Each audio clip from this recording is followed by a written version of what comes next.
To understand the invasion, we need to start decades before 1066 in Normandy, across the English Channel. William was born around 1028, the illegitimate son of Robert, Duke of Normandy, and the tanner's daughter. Because of his birth he was nicknamed William the Bastard. But William wasn't just lucky to survive his childhood. Norman politics were brutal. After his father's death, William inherited the dukedom as a child, surrounded by scheming nobles who fought for power. These early experiences forged him into a tough and ruthless leader, one who learned to fight for every inch of authority. By the time he was in his 30s, William had turned Normandy into one of the most stable and military powerful regions in Europe. His eyes soon turned towards England, a land rich, divided and crucially up for grabs.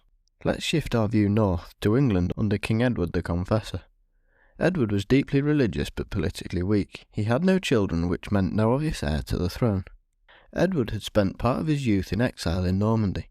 During that time, some sources claimed he promised the English crown to William, and to strengthen this understanding, Edward supposedly sent Harold Godwinson, the most powerful English noble, to Normandy in 1064 to confirm the promise, but accounts differ.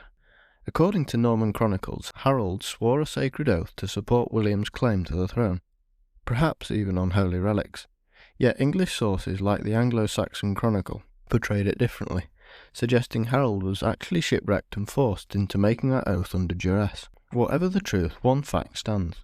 When Edward the Confessor died in January 5, 1066, Harold Godwinson seized the crown and was proclaimed King Harold II. Across the Channel, William felt betrayed. William believed, perhaps rightly, that the English throne had been promised to him, so he claimed Harold had broken his oath and acted unlawfully. But justification was only one half of the puzzle. To take the throne, William needed power. He spent months preparing an enormous invasion force. Chronicles describe a fleet of nearly 700 ships carrying some 7,000 men, a mix of Norman knights, mercenaries and allies from across France. He had to sell the idea of this invasion to his lords and even to the church. Smartly, he sought and received the blessing of Pope Alexander II. That support was crucial. It turned a political conquest into what looked like a holy mission. But William faced one major obstacle: the unpredictable English weather. For weeks, contrary winds kept his ships pinned in the port. Meanwhile, Harold Godwinson had to defend two fronts. First, the north was threatened by another rival claimant, Harald Hardrada of Norway, who invaded with Harold's brother Tostig. Harold Godwinson's army raced north and crushed the Norwegians at the Battle of Stamford Bridge in late 1066 in a stunning victory. But only days later he got word that William had finally landed on England's southern coast. Harold's forces had to march south over 250 miles in just 2 weeks. Exhausted but determined, the English met the Normans near Hastings on October 14th. The Battle of Hastings was one of the most decisive confrontations in medieval history. The English, mainly infantry with powerful shield walls, held the high ground. The Normans attacked from below with cavalry, archers and crossbowmen. At first, William's army struggled to break through.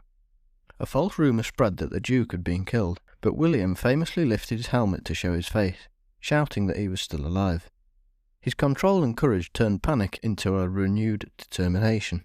Then came the turning point. The Normans feigned retreats, pretending to flee, which lured parts of the English line down the hill. When those troops broke formation, Norman cavalry wheeled back, cutting them down. Late in the afternoon, King Harold himself was killed. Legend says by an arrow to the eye, though that image still comes mostly from the Bayeux tapestry. With Harold dead, the English army collapsed. After Hastings, William marched slowly towards London, securing towns and intimidating rivals. By Christmas 1066, the English nobility submitted, and William was crowned King of England at Westminster Abbey.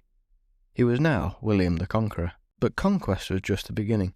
Over the next years, William brutally crushed rebellions and reshaped England from the ground up, redistributing land to the Norman nobles, building castles to enforce control, and commissioning the Domesday Book to survey his new kingdom. But his invasion didn't just change rulers. It changed language, architecture and law. Latin and French entered English administration, and thousands of new words entered the language which we still use today. England's feudal system, landscape and even its DNA bore Norman traces for centuries. So when we ask why William invaded, we can say it was about a broken promise, ambition and opportunity.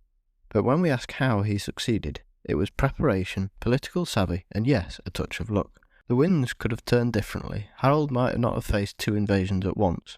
A single arrow might have struck William instead. History is fragile, and in 1066 the fate of a nation swung by the width of a sword's edge. Thanks for listening to this episode. If you enjoyed it, please like and subscribe, and we'll see you next time. Thank you.